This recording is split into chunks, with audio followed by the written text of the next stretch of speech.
What's going on there, niece and nephew? I'm coming to you from the People's Republic of Canada, the People's Socialist Republic of Canada. He is a refugee from Justin Trudeau's nightmare world, living in Southeast Asia and teaching the Englishes to the youths. Now he's a couple weeks in, so we just wanted to follow up with little cousin Ben over here, find out how he's acclimating to Saigon and to the teaching situation. And we're going to do it together. But before we do, I want to remind all you youths and youngins that if you get hemmed up with the dengue in a developing country, it's a good idea to have health insurance. What's up, guys? I'm in Mysore, India. I'm chilling with this cow here. If this cow were to give me mad cow disease, I would want to have health insurance. And if you're going to live as an expat, you're going to want to have health insurance too. He's either biting me or licking me. He's licking me. Aw, hello. It's so cute. See, if I get sick from touching this cow, I want to have health insurance, right? So Safety Wing is a good health insurance for people like me who travel around the world and live in interesting places. I'm covered. If I get sick in India, at least I got health insurance. Safety Wing is designed for people who move around and who travel, so it's the perfect health insurance for people who live our kind of lifestyle. Okay, Ben, I gotta ask you, brother. What's going on out there, bro? What's going on? How you feeling? You've been out there now for a few months. I just did my visa run yesterday, so it's been exactly 3 months. Nice. Yeah, so it's been challenging. So the company I'm working for is I'm guess you could call it challenging because I have been sent to a couple of different schools now, and so because this is my first experience teaching ESL in a foreign country, I think that because of my lack of experience, it's been difficult for me, and just acclimating in that sense. So it's a situation where I'm looking for some advice and some big uncle energy to kind of put things in perspective for me. Okay, so you're having a hard time. How so? So first thing that is a challenge is that you're not dealing with like 20 students, 25 students. You're dealing with 45 to 50 students. Okay. Yeah. And so it's classroom management is a challenge. Okay. To get everybody to listen to what you're saying, to what you're doing. They need to understand why you're doing what you're doing, and what progression you're going through, that sort of thing. That is probably the number one challenge I'm facing. And so, when you were teaching, how did you deal with that? Oh, I didn't. White Monkey doesn't I mean, control the kids. White Monkey is there to say the words, and the TA is there to control the kids. Are you bringing your TA gifts and giving compliments every day? no. So that's something that I would suggest you do at any school. You want the TA to like you. So sometimes, like Women's Day, you would want to maybe bring them in like some cheap body wash, like a little gift basket. You want to always tell them how good their English is and how nice their shirt is, and like, oh, your Alizai looks so pretty today. Oh, your English is so good. You're such a great teacher, and give Okay. gifts, right? Because it's not so much really about you being a great teacher. It's more about everybody liking you.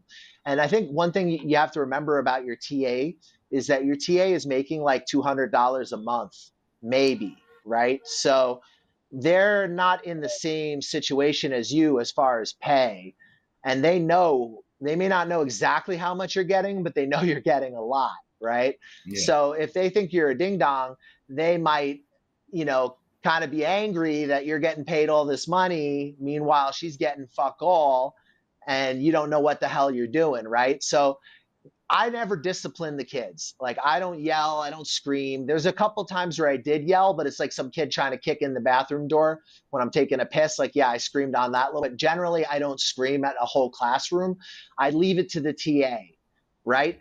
But I make that TA like me a lot. All right. It's funny. You said on Women's Day. and like Vietnamese Women's Day just passed, That's right. and I didn't buy anybody anything, and so that is something that I should definitely invest my time and energy in. And it costs nothing. I mean, you see how Oh cheap yeah. some of these little gift baskets Oh, and things they it's sell. so cheap. Yeah. Yeah. So and what it does is it makes you kind of gain face. And everything in Southeast Asia is about face. So even if they don't like you, if you're constantly like, as far as being a teacher, and they're like, oh well, this guy's a shitty teacher, but he's so nice and he gives us all these gifts, they'll be too embarrassed to ever say something bad about you. All So right. it's more about you crafting a relationship with the school, and also more about that the kids are having fun. If the kids are not Okay. Yes. having fun, they're not going to like you. Right. So, with you said that, did you have any experiences with the principal at all? Did you speak to them a lot? Did you build a I, relationship there, or were you primarily more concerned with the TAs? well, the TA is the only one I ever really dealt with. Like I've met principals, of course. I mean, usually Right. when you first start at the school, you meet them, but the interaction with them is like next to nothing. Like in the teacher's room, in some schools, they'll have a teacher's room. Now, I was always more of like kind of find a quiet place to hang out by myself kind of person, Yeah, but me too. a lot of times in Vietnam, they'll still let the kids into the teachers' rooms, and it's just like no break from them. So Right. I Exactly. always kind of went and hit on my own. So I didn't always get to know them so well, but like I always tried to like make my TA like me. But in the very beginning, I got fired from a bunch of schools, like when I first started, because of course I'm not a real teacher. I'm a total incompetent. So like within like it was a short amount of time before a couple schools got rid of me. And what I realized was I had one TA who just hated me. She hated me because I wouldn't yell at the kids, I wouldn't bang on the desk, and she would try to show me how it's done. Like she'd scream and yell and bang on the desk, and she just thought that I was going to do it, and I'm just not going to do it. I'm not like yelling at 50 Vietnamese kids. Like that's Yeah. like your Right. job. I still remember you saying that in a video I saw a few years ago that if situations like that happen, you would just sit at the desk and play on your phone until they stop. So Yeah, I don't do nothing. And if I see that the TA really is a bitch and she really has it out for me, I would complain about her before she complains about me. I would just, I guess, second I get a sense that she's got some kind of yuck mouth attitude about me, then right away, I'm gonna go to whoever is staffing for that school that you're obviously working for, and tell them, hey, listen, this TA is a problem. If she complains about me, I want you to know that this is what's really mm, happening. Because pretty much, bro, the Vietnamese don't want to deal with it. Like the training center you're working for, they don't care. They just don't want to hear about it. There's only a right. problem if the school's complaining. If the school's not complaining, then there's no problem, right? Because I know the Right. lady you're working for. I've known her for like 10 years. And man, she's super easy. You were commenting privately when we were discussing this about how already you're in another school. And that was the case with me too, bro. I like blew off some schools super hard, and they never Mhm. fired me from the company that was staffing. They just moved me to a different school. So basically, you're saying put your head down, keep working at it. I'm saying if you like living in Vietnam, there's a lot. This is not that expensive for you to be in Vietnam this way. Like if you were to open up your own company, you could stay in Vietnam, but it's going to be a more cost intensive process. Whereas Right. if you just rock it out and you do some low responsibility public school work, it allows you to stay in Vietnam. Do I think you should do this for the rest of your life? I don't know, man. Like I'm not a teacher for the rest of my life, but maybe you are. I mean, everybody's different. But if you I want to love do it. I love something, doing it. you like it. Yeah, I enjoy doing it. When things are when the class is interactive and they're, like I have material that I can work with that I know that I'm doing, and I can convey the information that, and they can receive it. Yeah, of course. That's where that's I've always enjoyed training or teaching or coaching in any aspect of that. I think my first mistake was thinking this was going to be too easy. Okay? It's not. It's not too easy. you do have to put some work into it. You do have to know what you're doing. Okay, you do have to at least appear to know what you're doing, right? In that, I think because of that, I I do understand that there are some very competent and very hardworking teachers that are here that are not here for a free ride. That you do this long term because you're good at it and you want to do it. Well, I would say this. If they were really such good teachers, then why the hell would they be working in a Ho Chi Minh City public school, right? Like if you're an actual teacher, then you probably, would be in an international school, or you'd just be a teacher in your home country in an expensive private school, right? Now, if you're just like a public school teacher from the West, then you come over with a teaching credential, you can get into some pretty good jobs in Southeast Asia. It's very unlikely, unless specifically you want that lifestyle, that relaxed, low responsibility lifestyle, that you would take a job in a public school, because you could have better working conditions if you're actually an accredited teacher. And that's why I always said these gatekeepers who like complain, oh, people who don't have a degree, they're unqualified, they shouldn't be teaching. But in lieu of those people, there's nobody else to do the job. Like, That's what I was thinking. I was like, the pool of individuals, because of, let's be fair, this is a relatively insular society, so Mhm. you don't have, there's not a lot of western foreign western traffic that are coming through the city of 13 million Vietnamese. Okay, so like the just the amount of people that are available and the amount of public schools that are in this city, okay, there's, you're going to have a high demand. It's just that simple. So it's always there for you if you want it. Well, and the alternative to hiring the Westerner is to hire an African or someone from the Middle East or a Filipino.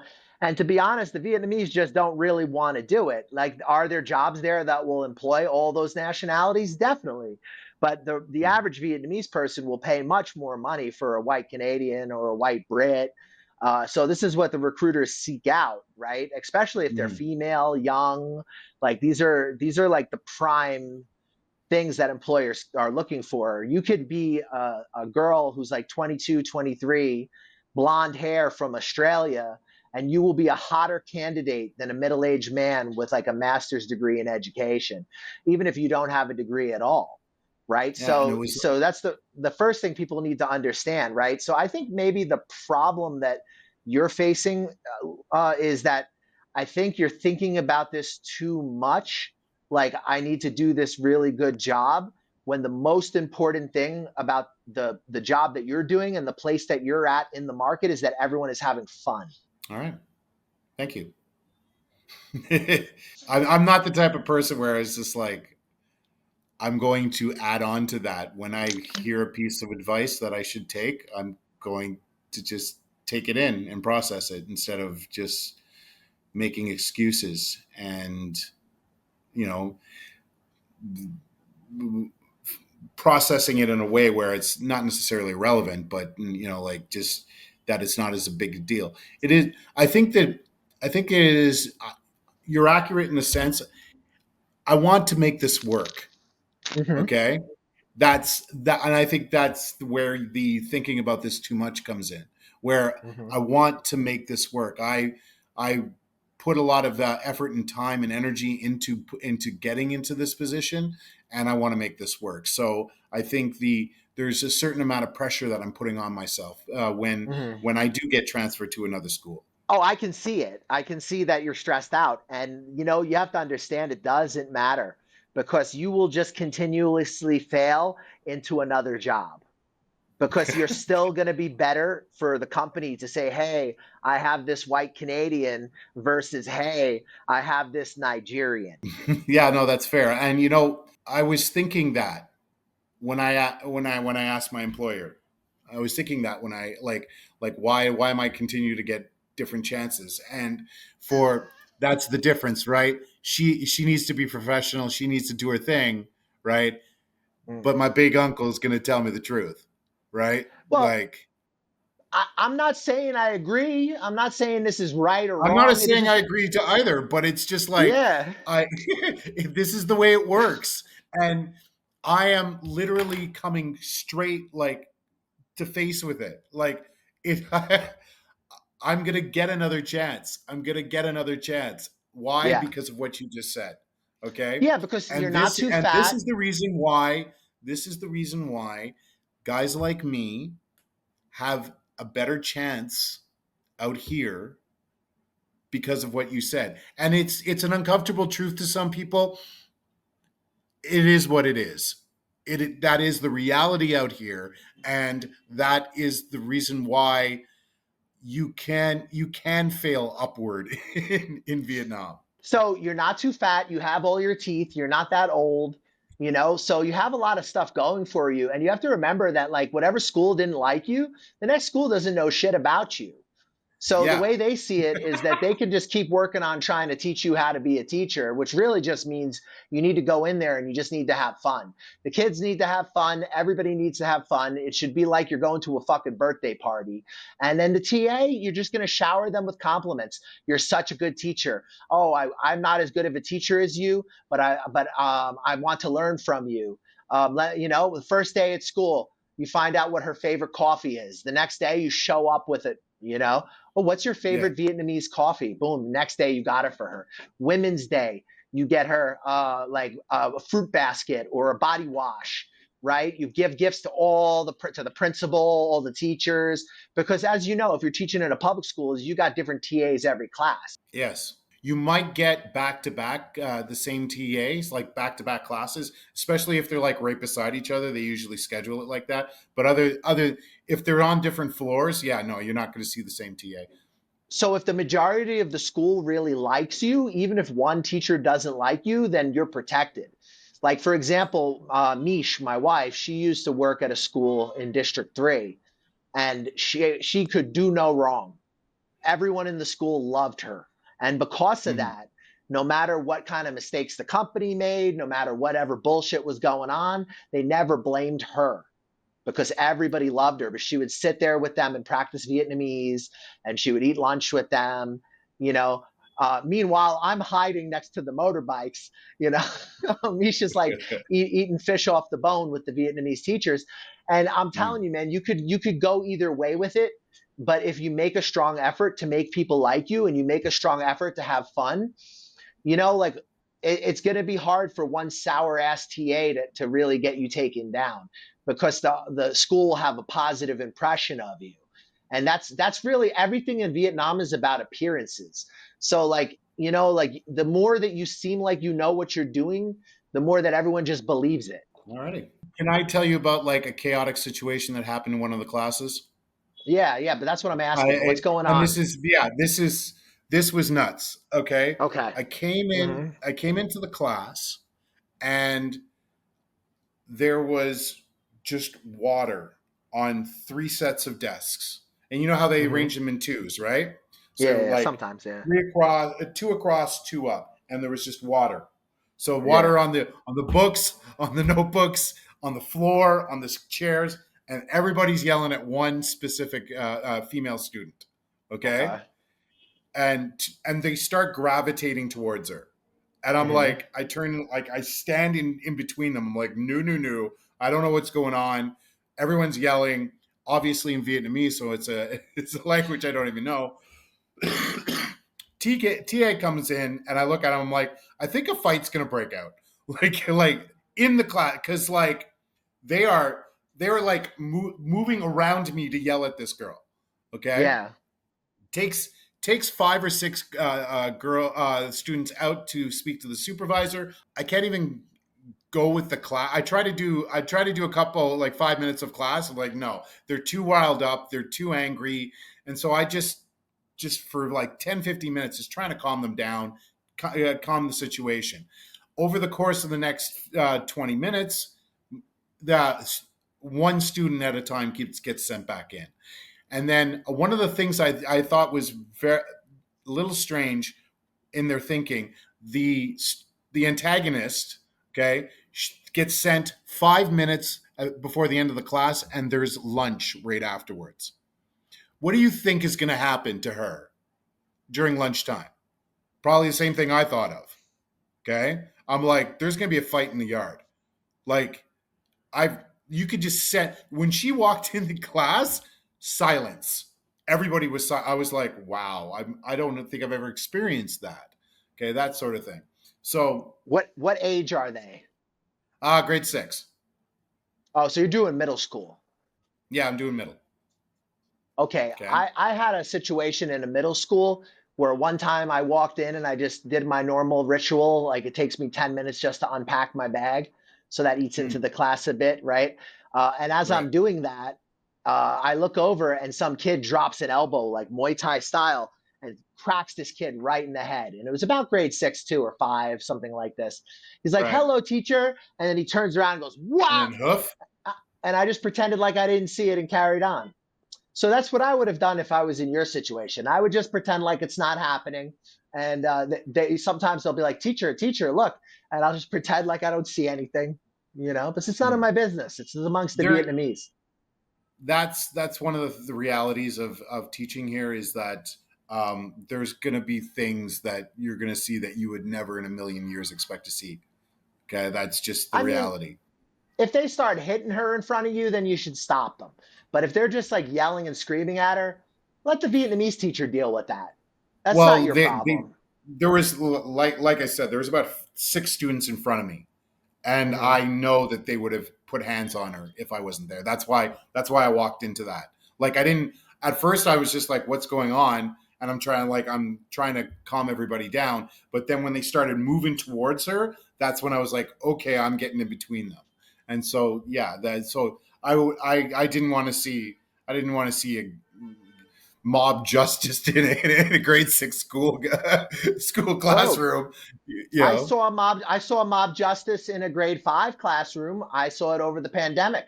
I had a kid I, who was I was in the classroom. I was making so much money consulting, bro. I did not need to teach anymore. I was just literally mm, teaching so that I could finish the contract so I didn't yeah, screw over my friend. Literally the same right, person you're working for, I used to work for too. And I didn't need yeah, the job, right? So I come into the classroom and there's this little fat fuck who's always talking shit. And then this time he's like, teacher has COVID. Da, da, da, da. And finally I just said, you know what? I don't need this. I was like, I'm out, like I had customers waiting for me to get out of class to get back to work. yeah. So I'm like, fuck this. And I walk downstairs and one of the little kids comes down and gets me. He's like, please, teacher, come back. And I was like, oh, I can't say no to some fucking grade 5 kid, right? Right. So I felt really bad. So I'm like, all right, dude, fine. And I went back upstairs. They had this kid in the corner and they were fucking him up, bro. They were hitting him with like chairs and throwing shit on him. Right. And I gotta tell you, I felt a little bit honored. Actually, it was like they really liked me. To be, I mean, um, listen, it's Vietnam, bro. It's not the West. Like if yeah, you, no. That's why I laughed and I wasn't like, oh, that's bad. I completely understand that like you'll see that in the yard. Like there's hard. This is the thing. When you and I went to school, I'd say there's, at least in my school, there was probably about a fight a week. Okay. And it was a you big know, deal, like that sort of thing. You don't see like fights like Western style out in the yard, out in here. They're very clicky. They stick to what their friend groups, and that's it. There's not like major tension that happens like it was in my school. well, it's because they're all the same race and they all grew up in the same culture. Whereas in New York, we had fights every day because we were Ah, all from different ethnic groups. yeah. And, America's all messed up where these people who come into our country are not assimilating and they're staying clicked up in their little groups of their race or their culture, right? Whereas Mm, in Vietnam, there's nobody else, bro. It's the Vietnamese and then a handful of tribal people who basically have no rights, right? So most of the people that you're going to encounter are just Vietnamese, and this is yeah. Vietnamese culture. And the thing you have to remember too is that this is also sometimes what their teachers tell them to do. Like I don't know if you've seen the little communist enforcers that they have. They get the armbands and they're going around the school and they yelling at the other kids and telling them like, so like you might see this in middle school, but you definitely see it in primaries. Usually it's a girl and they'll pick a girl who's really screams really loudly and her job Mm. is to like yell at everybody in the class. In class, there's always one, and it's the same one that yells at the class to keep it down, to pay attention, anything like that. Yeah, so the teacher who we call the TA is really actually their Vietnamese teacher. So that's who their like Yeah, actual teacher is, right? So yeah. so this individual assigns somebody like the way this is what one thing I do too as I got more experience, bro. I just started to delegate the power. So what I do when I first thing when I walk in the room is I say, who wants the power? Right? And then I pick one boy and I pick one girl. And if they're weak, I replace them. But if they're strong, I say, okay, you pick the game, you pick the words, you pick the teams, you pick the players, and I'm going to sit here at the desk and supervise. And then I put my earplugs in and I zone out. Awesome. So you need to find a boy and a girl, or they're going to fight. And then you need to say, who wants the power? So I would come in there and I would first read out of the book, because that's the government curriculum. You got to do it. And as soon as we're done reading the book, I get the game going and I make the kids run the game. And it works at every grade from 2 up. They're not going to want to play games as much in high school. Yeah, I'm totally going to use that. Thank you. Yeah, you want to delegate power. You want to give gifts to the TA. You want to compliment them constantly. I had a client, he fucked his TA on the first day he was working. He went for nap time. Yeah, She yeah. invited him back to the house. We're not going to say any names, but yeah. So this is not the West, right? Another thing you should remember too is that really it's who complains first. So if you're complaining about her before she's complaining about you, it's kind of hard then for the school to be for your, not the school, but like your employer, the person placing you at the school, to be mad Right. at you because you've already complained about this person in advance. So now if they complain about you, you've already complained, and that makes it harder for them to blame you. Yeah, I'm also silly. So the school that removed me, that's not the only school that I work for. I work Okay. for. I've got Wednesdays. I've got a school that I work for in the afternoon, and then on Fridays I have a school that I work for as well. So it's not the end of the world. So it's not like everybody's removing me. So No, and that's not going to happen because not every school is going to have some bitch who has a hard on for you, but some schools are. I understand that. But yeah, Just I, just remember she's making $200 a month and you're making like probably close to 2 grand. yeah, exactly. And another thing Yeah. that you should also bear in mind, man, is that if you do want to do the discipline thing, you could try doing Uncle Hollywood's method. He makes them do push-ups and squats. He makes them work out, like do wall squats and shit like Nice. that. He had one school that didn't like it, but for the most part, he doesn't really have a problem doing it. Nobody complains. Yeah. You could also invest in a big piece of wood, and just smack the table really loud. Yeah. And then if you want to, and if the Vietnamese, they shout "em lock," and that means like silence. Yes, I am. I learned. That's the first phrase I learned. I don't And even get a say big la. stick. I just go. I just say am, and then they usually "Em," stop. Yeah, yeah, am like that, like with a because stick that's though. what. Remember, I told you the boy or the girl that yells at the class. That's where I learned it from. I'm like, oh, that must be quiet. So that sort of thing. And get a stick. No, M just means younger, like younger brother, younger sister. Oh, okay. So M is a pronoun, like Ann, like you're Ann Chai, older brother, right? Okay. They're M Chai, M guy, younger sister, younger Yeah. brother. So there's a Okay. hierarchical thing in the culture with age. Yeah, It comes yeah, from Confucianism, yeah, yeah. That makes sense to me. So you need a big stick, like a big piece of wood, and then you need a one of those dollar store megaphones, like like a lot of the TAs have those dollar store megaphones that screech and Yeah, they're horrible. I And don't then need it. you do though, and you I need know because earplugs. my voice is loud. So I don't even like, I know that if I used a microphone, if I used one of the megaphones, whatever, okay, it would be too loud for them. I would not want to Well, do that's that to right. them. That's the point, though, is the distortion and this horrible static and the screeching sound as you bang the stick. And so you're going to Right. yell in the megaphone and you're going to bang the stick.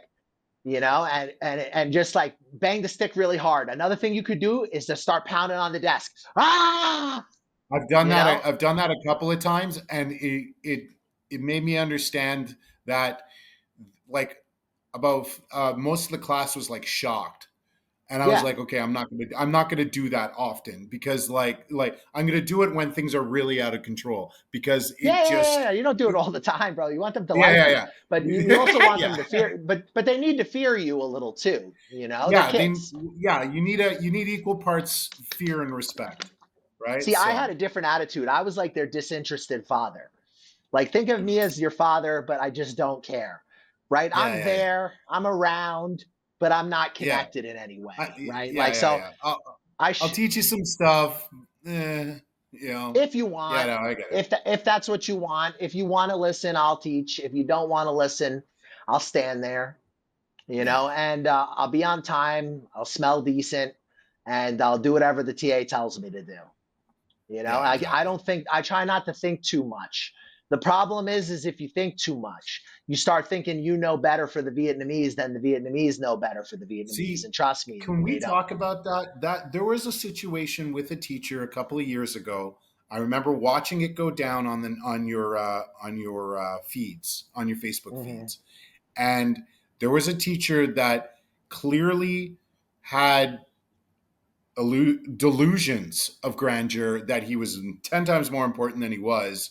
And I Hmm. was like, um, can I just want to say my personal thoughts, and then I'd like to know what you we were willing to talk about. But like, I Mm. was like, you're a monkey.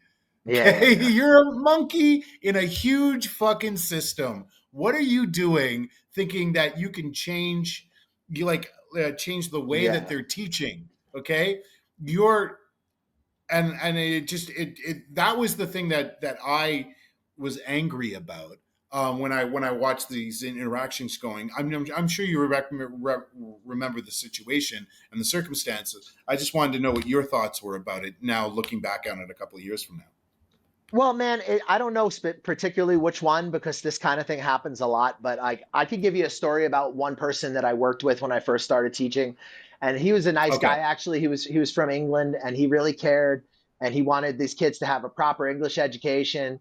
Oh, I think I know exactly who you're talking about. Actually, let's tell this story first. So Yeah. this first guy was kind of a nice guy, and he wanted them to have a good education, and he would stress himself out, man. And every day he'd be all stressed out and it just wasn't, and it never changed. I don't know whatever happened to that guy, but I think the one that you're Hmm. talking about is also a Brit.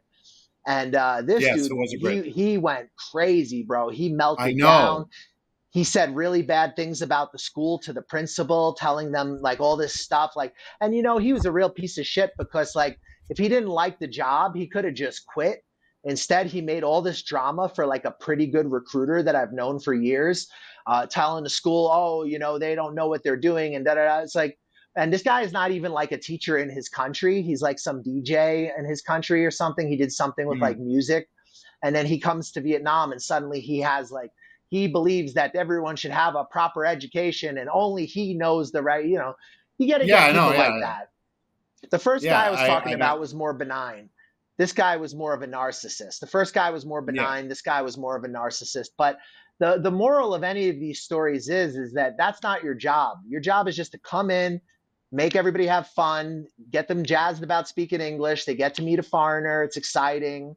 They get to practice their English if they want to, and they don't if they don't. They're the customer. So who gives a shit if they learn? It's up to them, Hmm. They're paying, so you're there to dance and have fun. If they choose to learn, then Exactly. great. If they choose to sit there on their phone, then great. They're the customer. It's up to them. I want to ask you though, is it Mm. still better than the People's Socialist Republic of Canada? Yes. Yes. Are you happy Yes. overall? The only thing I have a problem with it, and it's only because of my mental state of mind Mm, for an hour and a half period, is the traffic. Okay, and of course. the only reason why I say that is because, like I said, I did my visa run a couple of days ago, well, yesterday. Okay, I woke up at 4:30 in the morning to get down to Mukbai. I Yeah. motorbiked myself. Okay, I went down Mm, there myself to do it. Okay, so I'm up at 4:30 in the morning, so I'm already mm, lack of sleep there. Okay, I've Mm. driven down to Muck Bai. I've done the visa run. It's now 3 o'clock in the afternoon when I'm driving back. Oh God. I hit the storm. I hit a storm, and you know how the traffic is after a storm. Okay, Mhm. so I've been up for 12 hours with lack of sleep, driving back through Ho Chi Minh City to District 7. I might have screamed at a couple of guys on the that cut me off. Okay, but and then I woke up the next day going, oh, that's just me being tired and cranky, and like maybe I should just chill the fuck out. Other than that, yeah, no, it's such a. I said it before and I'll say it again. It's a vibrant city. There's so much you can take out of this. Whatever personality you have and whatever you're into, you'll find something here that you can grow with, you can connect yourself with, no matter where you're coming from the spectrum, right? So it's just, yeah, I would not want to go back to Canada even if I was desperate, you know. Well, and I would say that it's naive to think it would be any different because it is a developing country, right? So you're going to give up some things, but you know what you're going to gain is you're not going to have fat, baby killing, man hating, disgusting white liberal women that like you have in Canada. Like you don't have that in Vietnam. Like, your Yeah, people are thanks. family oriented. They're Yeah, family my dating pool oriented. in Canada. Yeah, I know. I'm very much aware of it. Like Yeah, it's yeah. that. Yeah, and it's just that was one of the turnoffs is that I was sitting there. I'm like, I'm I'm middle aged. I am not a complete idiot. I'm not an asshole. I'm not a piece of shit, and I can't seem to consistently find a find a date. And I'm like, I'm not any better or worse than anybody else, right? I'm not a 10, but I'm not a 2. And I'm Mhm. like, this is ridiculous, like, and so one of the things that you'll find coming to Southeast Asia when you date is that the level of respect they have for themselves first. Like they work hard, they take care of themselves, they know what they're doing with their life, they know where they've been, and they know what they're about. Okay, but Mhm. they also have an immediate amount of respect for you.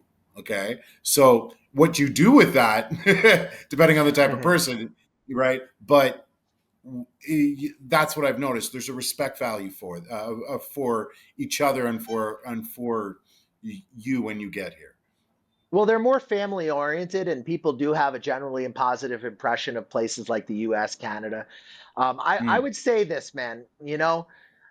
You're always going to have trade-offs in life. In Vietnam, you're going to give up fresh air, you're going to give up not living in a polluted environment, you're going to give up in some infrastructure challenges, some hmm challenges with the tropical environment, but you're getting paid a lot more money than most of the local people. And let's be real about it, you're probably not deserving of it, right? So because you're I getting know all what you're these talking about. things, you're getting all these extra things, you have to give up some things. And I think, Yeah, it's a personal question if it's right for you. But I think for you so far, man, it seems like you're not doing so bad. You had a couple schools that didn't like you. I'll be the first one to tell you that's very normal. I used to get fired from school after school, and my agency never got rid of me, bro. They just passed me on to the next school. So, right. just try to improve little by little, figure out what works for you, figure out how you can handle it. And just remember, like I said, gifts, compliments, and make the kids like you. Everything should be like Mm. a rock concert, like Chucky fucking Cheese, bro.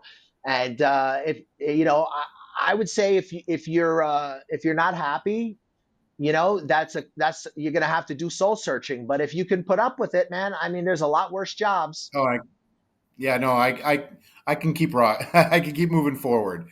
Yeah, no, I'll be fine, man. Good. I don't have any misgivings about it, and knowing that there's a bottomless well of opportunity when it comes to the ESL game, I'll be fine.